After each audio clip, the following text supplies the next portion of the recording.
Hello, क्या हाल है आपके? आज बात करेंगे ये पॉलिटिकल ड्रामा जो चल रहा है यूएस में। ट्रम्प ने नीतीश कुमार पे पीछ छोड़ दिया। तो पहले तो इन लोगों ने लेके आया कि $1 लाख लगाएंगे हम लोग फी। अब 24 घंटे में एक यूटर्न आ गया कि नहीं, $1 लाख जो है वन टाइम लगाएंगे। पहले जो आई थिंक 6 लाख के अराउंड लगते थे, राइट, वो वाला ख़त्म कर दे रहे हैं। एंड ये नया जो वीज़ा लेगा H1B के लिए, उसको $1 लाख देना पड़ेगा। $1 lakh I think 83 lakh rupees. यार उतने पैसे ही बचाने के लिए तो जो वहाँ की कंपनीज है यहाँ आउटसोर्स करती हैं, राइट। तो क्या ड्रामा चल रहा मेरे हिसाब थिंकिंग कि इस टाइम ये चाइना की तरह इंडिया भी सुपर पावर न बन जाने वाले टाइम में। लेकिन ट्रम्प ये जो हरकतें कर रहे हैं उससे और इंडिया उसी ओर बढ़ रहा है और फिर और तेज़ी से बढ़ेगा। क्यों?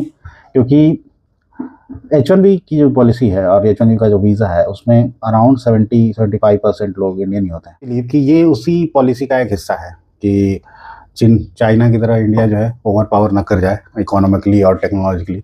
तो इस वजह से चाइनीज़ लोगों को, इन लोगों ने जैसे पहले बैन किया था कि चाइनीज़ इक्विपमेंट नहीं लेंगे एंड ऑन ऑल दैट, जैसे हुआवे ZTE बैन किया, सेम उसी राह पे चल रहा है कि इंडियन को यहाँ बुलाओ नहीं, और जो अगर बुलाना है तो इतनी फ़ी लगा दो कि कंपनीज अफोर्ड ना कर पाए and they ultimately go for the American employees वहाँ के। ये यूटर्न है ट्रम्प का, इसके लिए वहाँ उसकी तो वाहवाही होनी चाहिए क्योंकि अपने देश के लिए कर रहा है एंड अमेरिकन फर्स्ट पॉलिसी अपना रहा है, जो कि बहुत अच्छी बात है।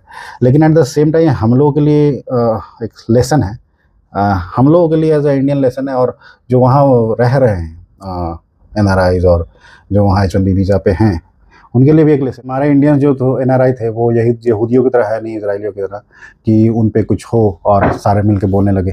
जैसा कि इसराइल पे अगर कुछ भी अटैक होता है तो ग्लोबली जो लोग हैं इसराइल के, वो बोलने लगते उस मैटर पर रहते हैं। लेकिन हमारे यहाँ क्या है कि अमेरिकन ड्रीम लेके जाते हैं और वो समझते हैं कि वो वहीं के हैं, लेकिन बार बार US और भी दूसरी भी कंट्रीज़ औकात दिलाती है कि तुम लोग सिर्फ यहाँ वर्कर हो और कुछ नहीं।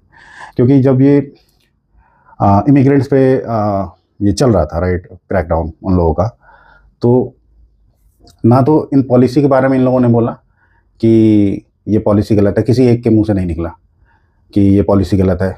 और इतने सारे, जबकि हेड है सत्या नडेला, गूगल, पेलो अल्टो, सब के हेड वहीं हैं और वहाँ सिटीजनशिप ले चुके हैं। At least you should speak about it कि हाँ ये गलत है, गलत है सो है।